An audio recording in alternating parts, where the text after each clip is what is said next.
Bien, alors je me nomme Yaakov Parienté. C'est ma première vidéo à la demande de plusieurs de mes amis. J'ai décidé d'enregistrer une première vidéo en rapport avec la Sidra de la semaine, la Paracha de Vaishlach, et d'apporter mes modestes connaissances euh, au public qui voudra bien m'écouter.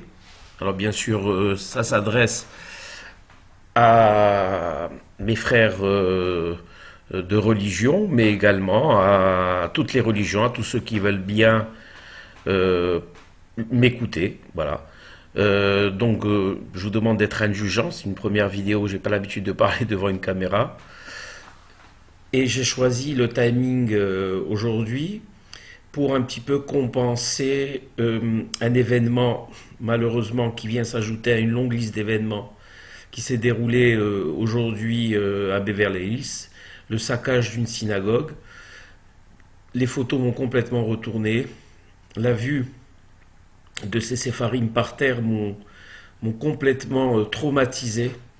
C'est bien sûr, c'est pas la première fois que je vois ça, mais aujourd'hui, vraiment voir ça dans un pays qu'on croyait être un pays de liberté ou un pays où les Juifs normalement devaient ou devraient se sentir en sécurité, eh bien c'est complètement affolant. C'est complètement affolant et ça nous fait prendre conscience que le racisme va en augmentant et non pas en diminuant. Et ça, c'est très inquiétant. Aux États-Unis, on l'a remarqué, ces 2 dernières années, les actes antisémites ont bondi de manière considérable. Et là, aujourd'hui, on a le couronnement d'un acte antisémite quand on s'attaque aux choses, enfin, au rouleau de la Torah qui sont le symbole le plus sacré de notre religion et de nos traditions. Il est écrit Adonai Hafetz Leman Tzidko Yadil Torah Ve'adir. Ça veut dire en hébreu Hachem Hafetz Leman Tzidko. Dieu aime ses justes. Pourquoi? Tout simplement parce qu'ils ont le devoir de Yardil Torah, veut dire en hébreu de diffuser la grandeur de la Torah et de la parer de ses plus beaux apparats. Le devoir de chacun d'entre nous, c'est justement pour compenser ce qui arrive à la Torah, cette humiliation, ces rouleaux qui sont par terre. Quand on a la chance aujourd'hui d'avoir des moyens qui nous le permettent, de diffuser le plus de Torah possible. Et c'est ce que je compte faire, Be'ezat Hashem, avec mon petit cours et ma modeste contribution aujourd'hui. Donc je vais aller directement au but. Je tenais à vous dire seulement que l'hébreu ayant pris le pas sur mon français et mon temps étant compté, parce que ce sont des cours qui sont assez longs, ce sont des cours de Rabbi Chaim Friedlander, qui est connu pour être un rabbin hautement profond et philosophique. Et donc, il est vrai peut-être que j'aurais tendance à ne pas traduire certaines choses. Il est vrai que peut-être mes cours, ou si cela vous plaît, mes prochains cours, malheureusement, toucheront beaucoup plus un public, on va dire, averti et connaisseur au niveau de la langue hébraïque et au niveau, on va dire, de la philosophie juive. Mais malgré tout, tout ce que vous pourrez retenir, eh bien, sera à votre bénéfice. Car il y aura sûrement beaucoup de choses que vous allez retenir, si Dieu veut, de ce cours. Et je voudrais que vous me pardonniez par avance des fois où j'irai un peu trop vite. Mais malheureusement, je n'ai pas trop le choix, car je ne veux pas m'étaler trop longtemps pour pas que le cours devienne abrutissant ou fatigant. Donc, je vais commenter un passage de la Torah qui concerne la paracha de Vaishlach, dans lequel on va assister au combat, on va dire un combat extraterrestre, puisqu'il va opposer Yaakov Avinu alav Shalom et un ange qui est un être immatériel, qui est on va dire, le représentant d'Ésaü, le frère de Yaakov, qu'on appelle aussi le Samer Mem, ou tout simplement, en langage commun, qu'on appelle le démon, et qui est venu combattre Jacob au moment précis où Jacob était en train de revenir en terre d'Israël, après avoir vécu pendant 20 ans à l'étranger, où il s'est marié et où il a fondé les tribus d'Israël. Donc à ce moment précis où Jacob revient et qu'il fait passer le Mahavar Yabok, plus connu sous le nom le gué, on va dire en français, de Yabok, où il fait passer toute sa famille en terre d'Israël, il y a un moment qui est étrange, où il est marqué la chose suivante. Au début, il y a marqué Vaikachem vayavirem et anahal vayavo et asherlo. Il y a marqué qu'il prie, donc il a pris lui-même chaque membre de sa famille, pour ceux qui ne pouvaient pas marcher, le bétail. Imaginez faire passer un gué, c'est-à-dire carrément un fleuve. Et il a fait passer, imaginez, des centaines de bêtes, des centaines de personnes, parce qu'en plus de ses enfants, de ses femmes, de ses servantes, il y avait énormément de monde avec lui. Il les a aidés à faire passer un travail colossal surhumain, qu'on n'arrive même pas à imaginer.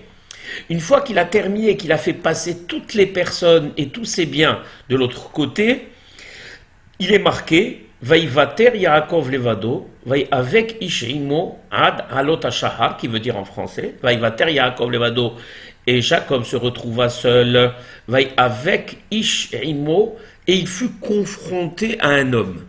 Au début, on ne dit pas que c'est un ange, on dit que c'est un homme.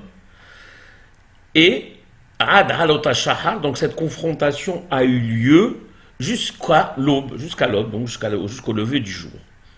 Il est marqué après, Vayar Kilo Yacholo. Donc Vayar Kilo Yacholo, de qui s'agit-il? Donc de l'ange, vu qu'il ne put et qu'il n'a pu le vaincre. Vaiga Bikafiricho, donc il a touché, donc il a attaqué la hanche de Jacob. Vateka Kafirech Yaakov et Vako Imo. Vatekar Kavierech Yaakov, et il a déboîté la hanche de Jacob, Beavko, Imo, lors du combat. Ensuite, il est marqué, Vayomer Shelachani Ke'ala Shahar, et l'ange demanda à Jacob, renvoie-moi s'il te plaît, car l'aube arrive. Et Jacob lui répond, Lo Ashalehecha, Ki im berachtani, je ne te rendrai la liberté que si tu me bénis. Vayomer elav mashemcha, Vayomer Yaakov. Donc l'ange lui pose la question, comment t'appelles-tu? Il lui dit, je m'appelle Jacob. L'ange lui répond donc, Vayomer lo Yaakov Yamer Ochimcha. Tu ne t'appelleras plus Jacob maintenant, à partir d'aujourd'hui. Qui im Israël.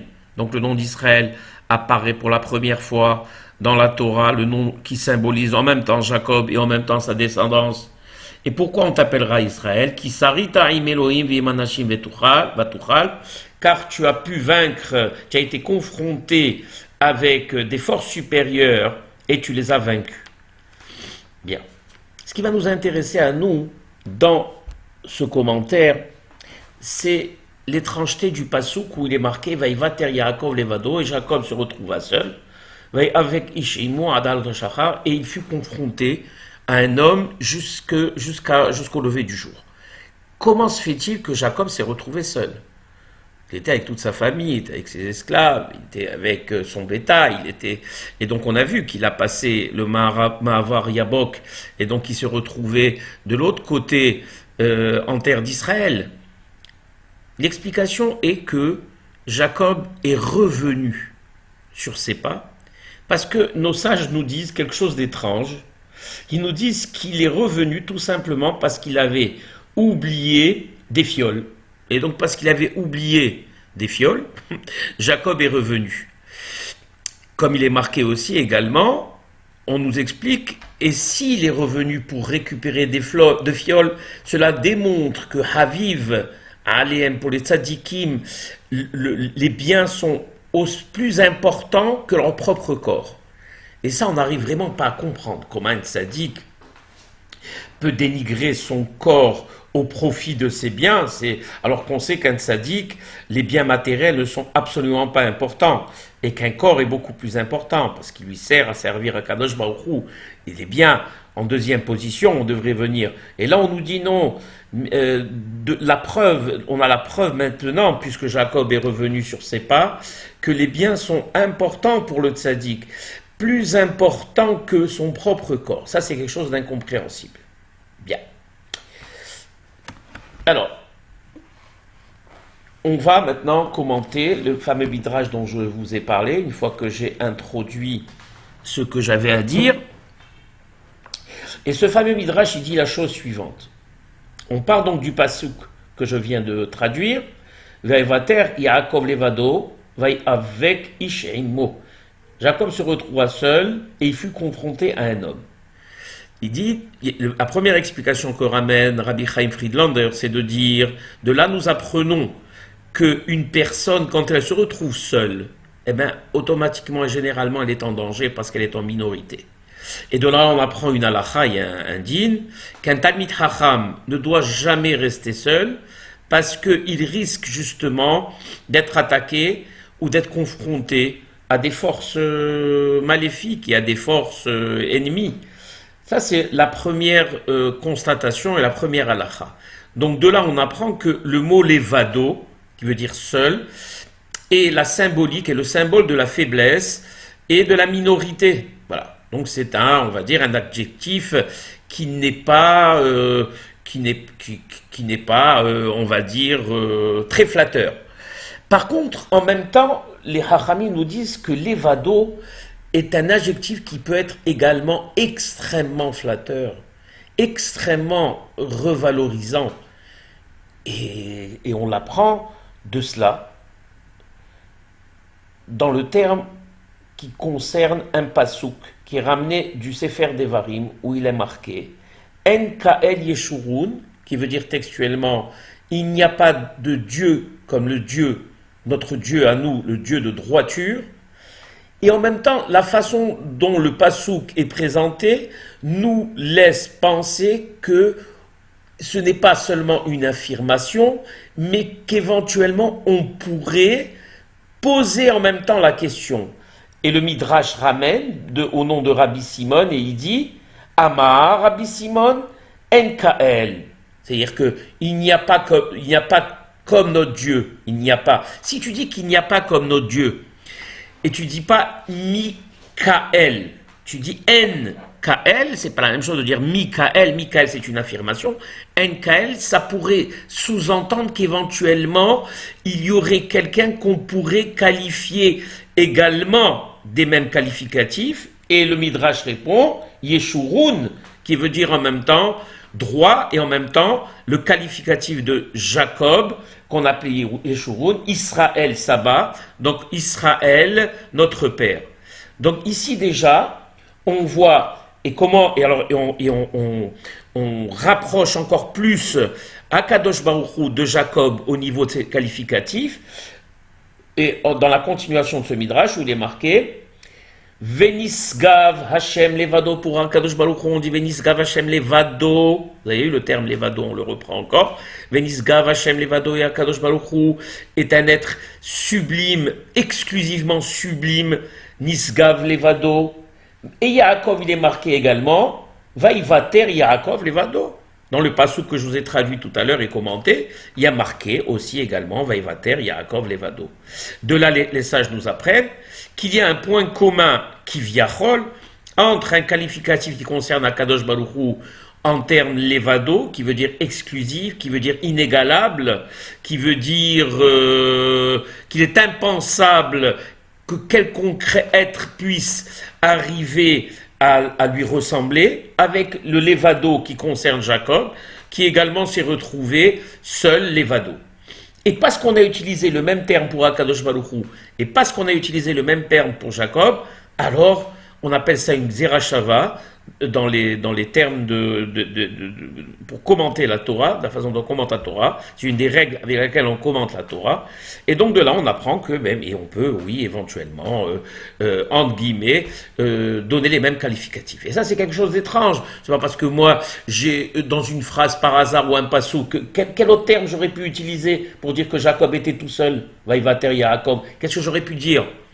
Vaïvater Yaakov, j'aurais pas pu dire autre chose que les vados.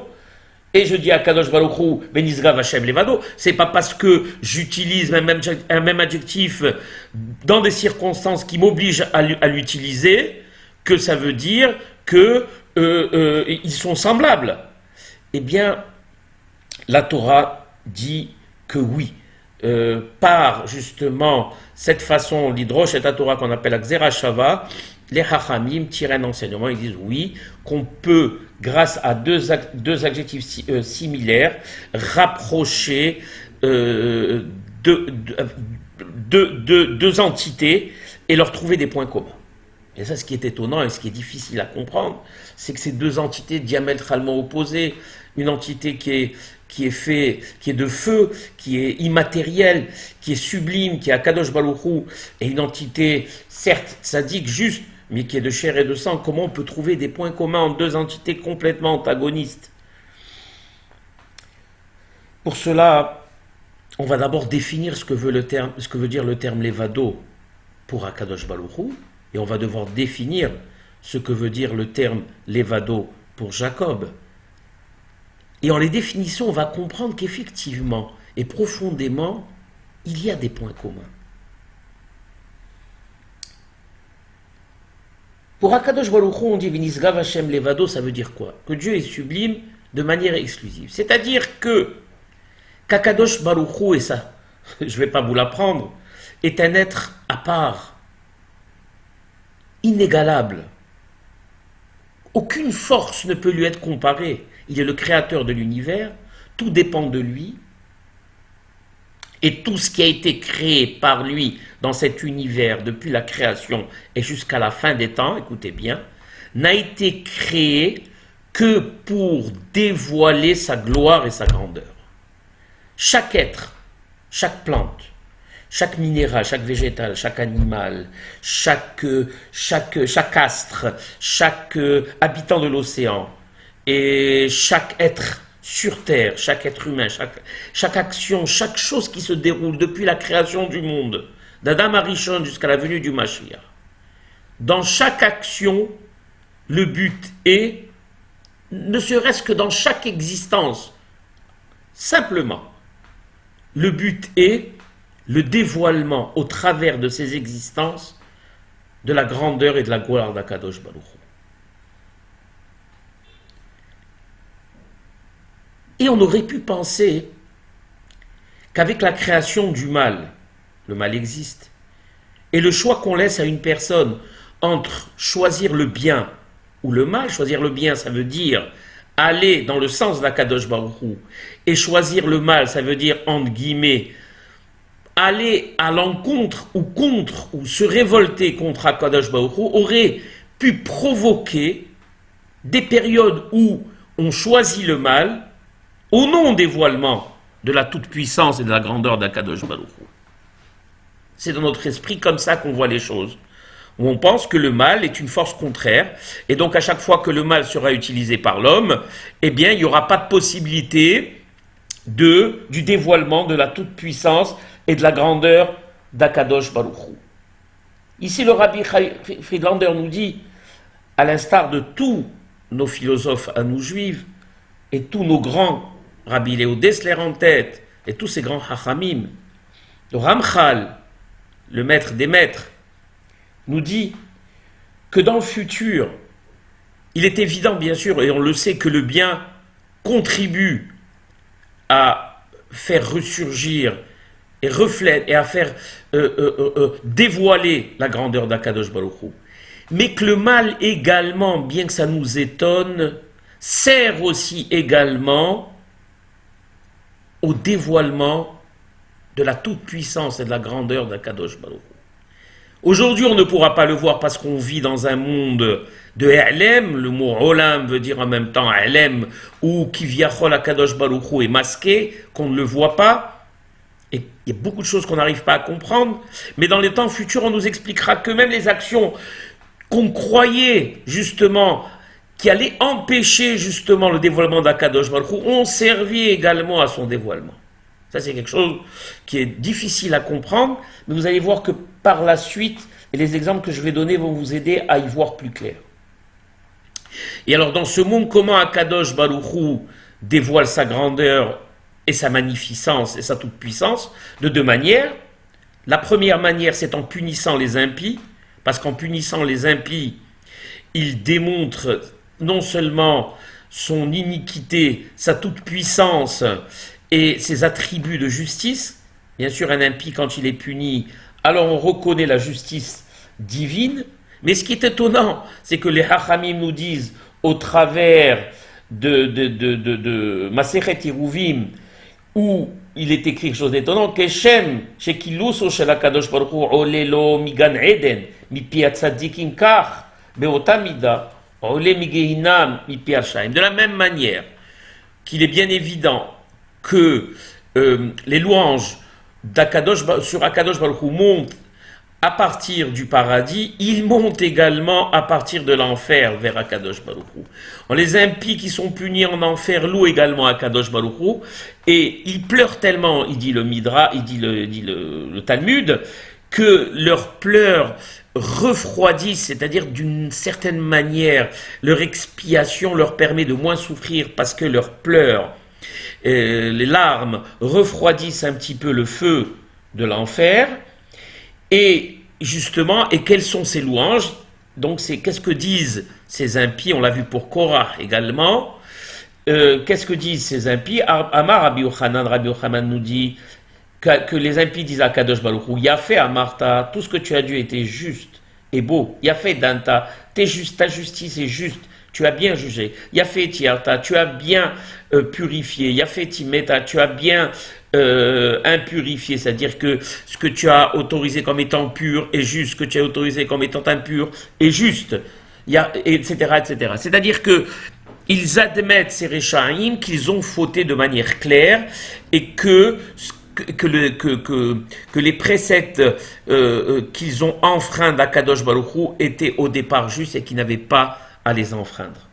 Ça, c'est la première manière pour Akadosh Baruch Hu, justement, de dévoiler sa toute-puissance, sa grandeur. Il y a une deuxième manière qui est plus difficile à voir et qui est étonnante aussi, qui est celle où il est écrit que chaque acte de l'impie, quel que soit l'acte, bien sûr, si c'est un acte contraire qui va nous paraître contraire et qui va nous paraître comme étant un acte de rébellion, ce même acte de rébellion va amener au dévoilement de la toute-puissance d'Akadosh Baruch Hu.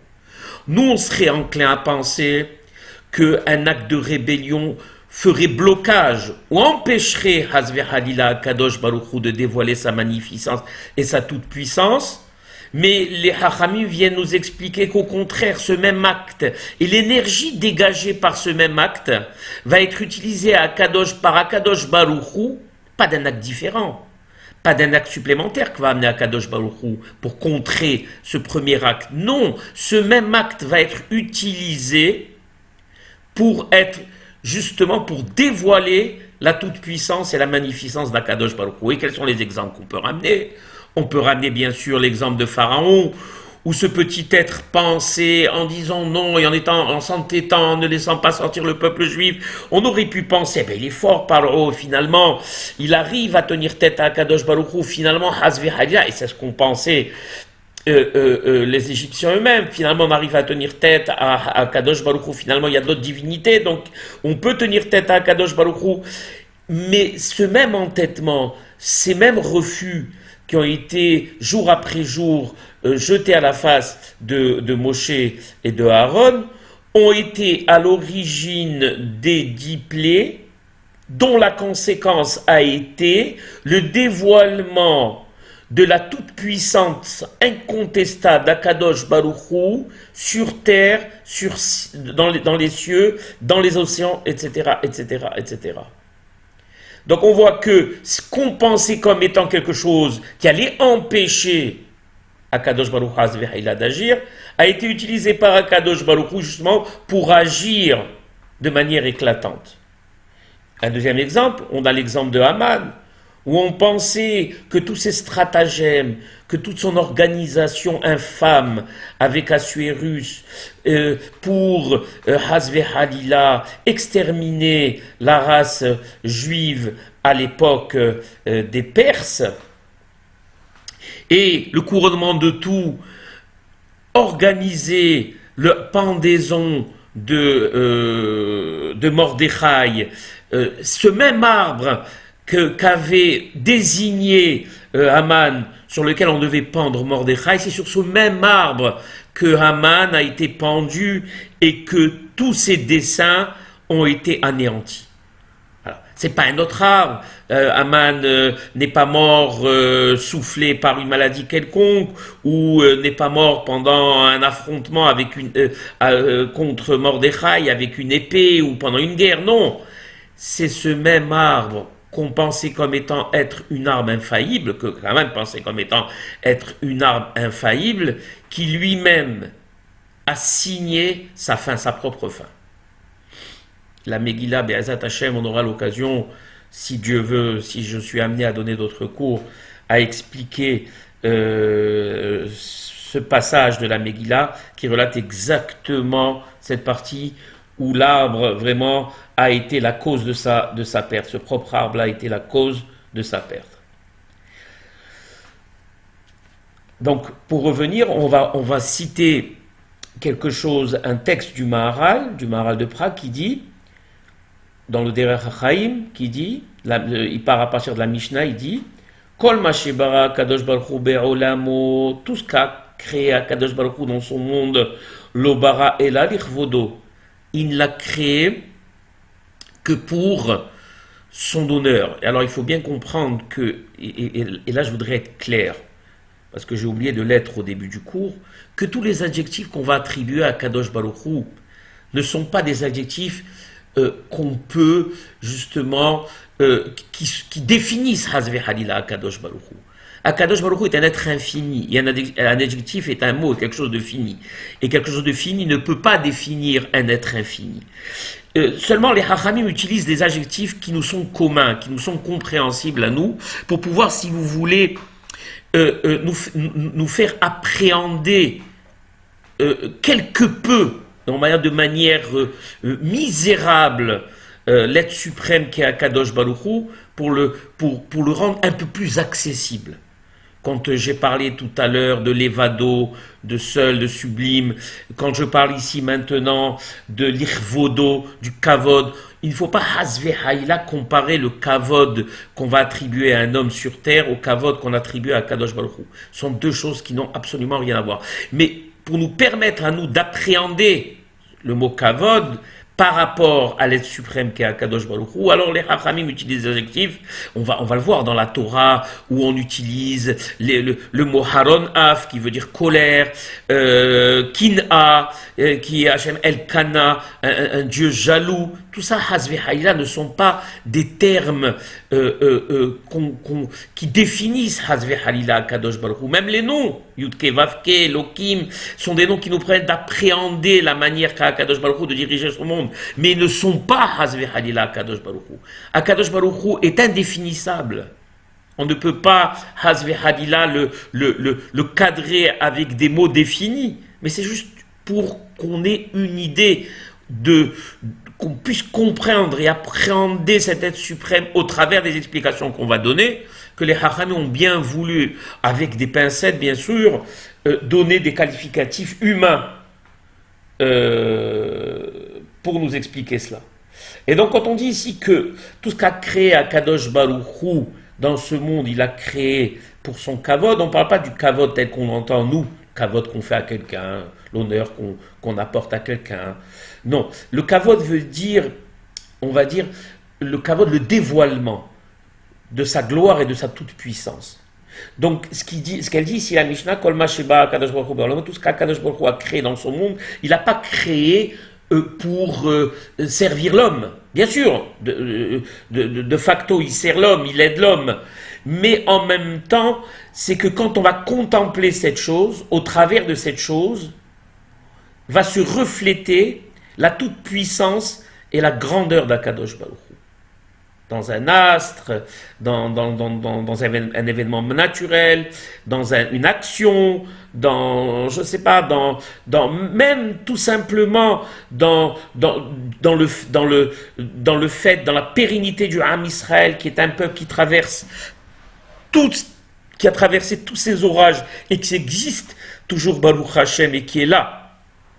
Et Haïve Kayam, alors au travers de tout ça, eh bien, doit se dévoiler la toute-puissance d'Akadosh Baruch Hu. Malheureusement, même dans les moments les plus terribles, même dans les moments où Israël n'a pas été au top, où Israël a été, malheureusement, il y a toujours Akadosh Baruch Hu dans n'importe quel événement. Akadosh Baruch Hu est présent.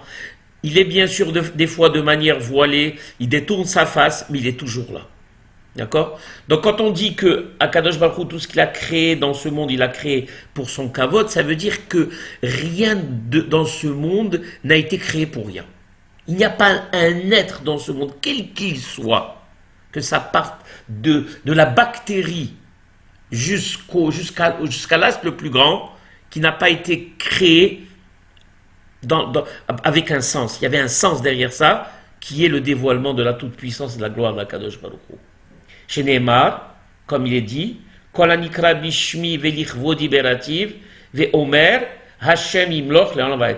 Kol hanikra bishmi, c'est-à-dire que tout porte le nom d'Akadosh Baruch Hu, tout porte le nom d'Akadosh Baruch Hu. Il a été créé en son honneur, donc pour le dévoilement de sa gloire.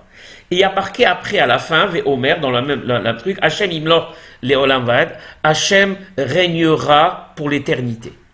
Et d'ailleurs, ce qui est étonnant, et c'est ce qu'on va commenter, c'est pourquoi rajouter à la fin Hashem imloch le'olam vaed, Hashem régnera pour l'éternité. Quel est le lien qu'il y a entre la première partie de cette Mishnah qui nous explique à Kadosh Baruch Hu tout ce qu'il a créé dans ce monde, il a créé pour son honneur, son kavod, et la fin qui est Hashem imloch le'olam vaed, que Dieu régnera pour l'éternité. Tout simplement parce qu'on aurait pu se poser la question suivante. Étant donné qu'Akadosh Baruch Hu a créé des êtres, et que ces êtres ont été créés justement pour le dévoilement de sa gloire et de sa magnificence, on aurait pu penser donc que les êtres, on sait bien sûr, il est évident que les êtres donc ont un rôle à jouer dans le dévoilement de cette magnificence. Et que si par malheur ils décident de ne pas dévoiler cette magnificence, alors il n'y aura pas dévoilement de magnificence. C'est-à-dire que finalement, que d'une certaine manière, Hazve Halila, le dévoilement de cette magnificence d'Akadosh Baruch Hu dépend du bon vouloir des êtres qu'il a créés, dans ce sens. C'est pour ça qu'à la fin de la Mishnah, il y a marqué Ve'omer, Hashem imloch le'olam vaed. Hashem, de toutes les manières, régnera en maître sur tout son univers. Quel que soit le choix que ces êtres ont fait, soit d'aller dans son sens, c'est-à-dire dévoiler par leurs actes, leurs bons actes, leurs mitzvot, leurs actes positifs, la gloire d'Akadosh Baruch Hu, soit s'ils décident Hazvehéa le contraire, Dieu leur imposera également le dévoilement de sa magnificence, que ce soit par des actes positifs ou que ce soit par des actes négatifs. Parce que quand on dit qu'on va dans le sens contraire de la volonté d'Akadosh Baruch Hu, si de manière, on va dire, apparente, ça nous paraît possible, de manière absolue, c'est impossible. On ne peut pas aller contre la volonté d'Akadosh Baruch Hu. Impossible. Donc Akadosh Baruch Hu, d'une manière ou d'une autre, imposera sa magnificence et le dévoilement de sa gloire et sa volonté sur tous ces êtres. Que ce soit des êtres qui vont dans son sens ou que ce soit des êtres qui vont, entre guillemets, ou de manière apparente, contre sa volonté. Il y a ici une phrase qui est ramenée, qui est très belle, par le Rav Eliaou Dessler qui ramène ça de Rabbi Simcha Zissel, plus connu sous le nom du Saba Mikel, qui est un tzaddik kadosh à Elion. Rav Eliaou Dessler, alav shalom, ramène très souvent Rabbi Simcha Zissel. Il dit une chose magnifique. Regardez ce qu'il dit.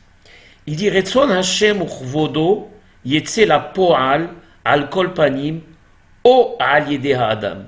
La volonté d'Akadosh Baruch Hu sortira de manière active, de quelque manière qu'il soit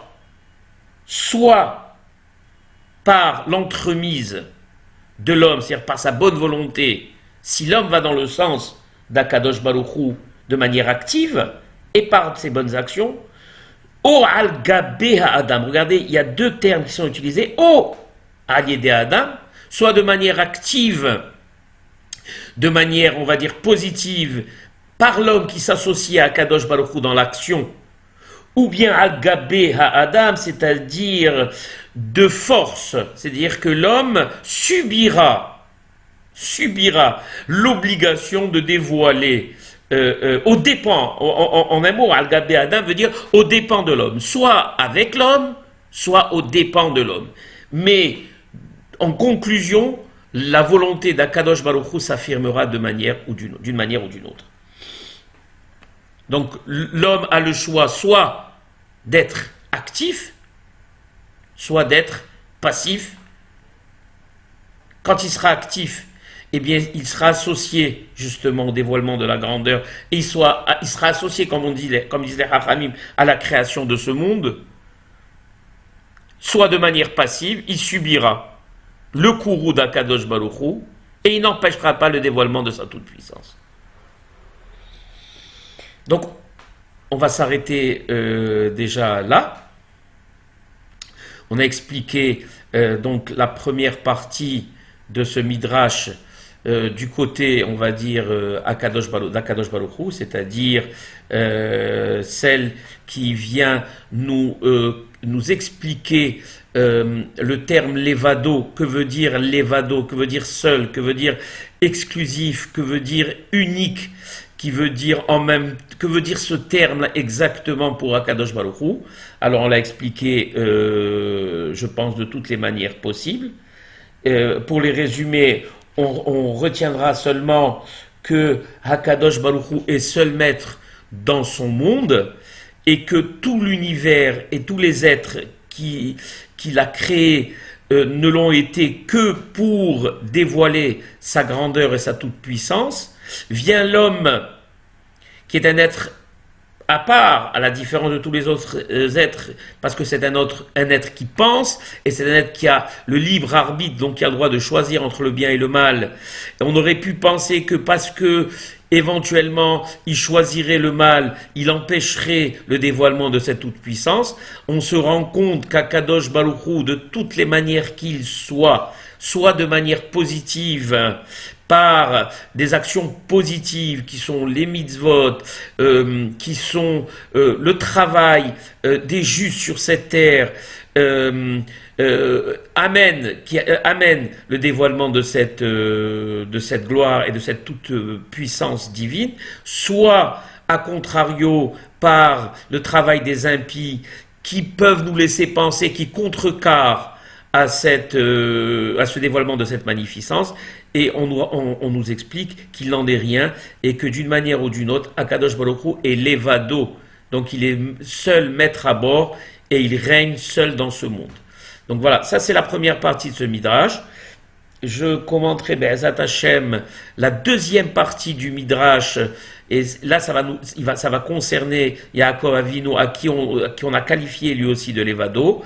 On va expliquer en quoi un tzaddik comme Yaakov Avinu est appelé, pourquoi il est appelé Levado, et après on va essayer de trouver les points communs qu'il y a entre le terme utilisé pour Akadosh Baruch Hu et le terme qui est utilisé pour Yaakov Avinu. Be'ezat Hashem, la prochaine vidéo, Be'ezat Hashem. Donc je vous souhaite à mes chers frères et sœurs une bonne soirée. J'espère que ma première vidéo a été apprécié et sera le prélude de prochaines vidéos. Alors, excusez un petit peu mon bégaiement de temps en temps, excusez des fois, j'arrive pas à trouver les mots parce que bon, parler en direct, c'est pas comme parler devant un cal. On n'a pas le temps de se corriger. Donc, j'espère que vous serez indulgents avec moi. Bonne nuit et à bientôt, Be'ezat Hashem.